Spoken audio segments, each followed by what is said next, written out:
Bonjour frères et sœurs et merci de votre fidélité. Pourquoi les chrétiens croient-ils en Dieu Trinité? Dieu, on en parle beaucoup, on le met à toutes les sauces, on l'utilise même pour faire la guerre. Tout cela est absurdité. On fait de Dieu un personnage imposant, siégeant dans le ciel qui regarderait d'en haut le monde qu'il a créé. Un Dieu figé, lointain, laissant à elle-même une humanité à laquelle il aurait donné la première impulsion et qui semble dire maintenant débrouille-toi. Un Dieu observateur qui en a culpabilisé plus d'un. En regardant de près les Écritures, en ouvrant la Bible et en allant jusqu'au bout de l'histoire qui s'accomplit en Jésus-Christ, les lecteurs que nous sommes sont invités à entrer dans une histoire d'amour. Dieu aime. C'est la clé. Aimer pour Dieu, c'est ne rien garder pour soi. Aimer pour Dieu, c'est créer, c'est donner la vie. Et la vie naît de l'amour. Mais l'amour est un échange, une relation, une communication, une parole qui circule, une parole donnée, une parole reçue.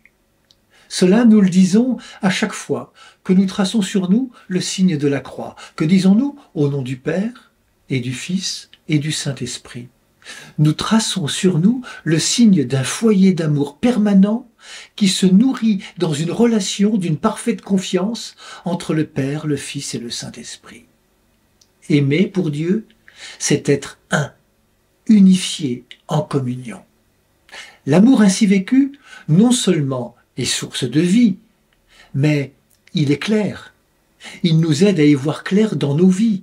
L'amour n'est jamais lointain, il est toujours une proximité, une attention à l'autre. Dieu aime son peuple, il l'appelle par son nom, il se fait connaître à lui, il lui ouvre un avenir, il le libère, l'accompagne, le nourrit, lui parle par les prophètes, lui offre la vie, une vie libre. En un mot, il l'aime. La Trinité est une histoire d'amour, un amour communicatif. Un amour qui nous donne envie d'aimer à notre tour. Un amour qui nous fait prendre conscience que nous sommes capables d'aimer. Moi, le dernier des derniers, moi qui suis pécheur, je suis capable d'aimer.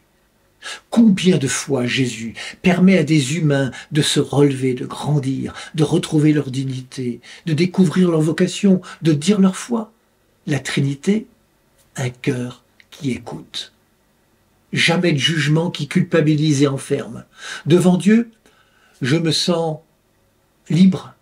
Je ne suis pas étouffé, je suis comme un enfant entre les bras de son père, sur le sein de sa mère. Souvenons-nous du père prodigue qui fait la fête au retour de son fils. La Trinité, force de pardon.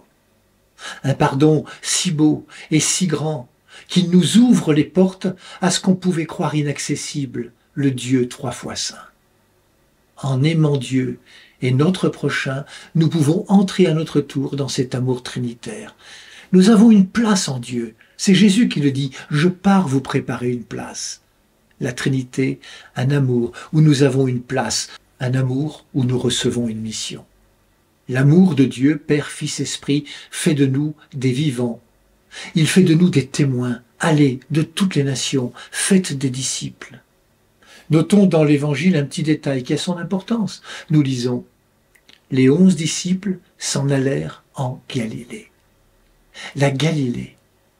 Ils auraient pu aller dans la ville de Jérusalem, le lieu du temple, de la présence de Dieu. Non, ils vont en Galilée, c'est-à-dire au carrefour des nations, là où se côtoient toutes sortes de cultures différentes.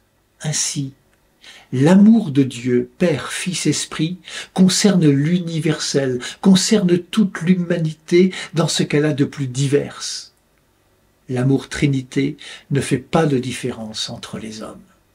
Dorénavant, quand nous tracerons sur nous le signe de la croix, nous prendrons davantage conscience que l'amour dont Dieu nous aime est un amour qui nous transforme et nous permet d'oser, de risquer, d'être au carrefour du monde, des témoins et des acteurs de cet amour qui ne passe pas.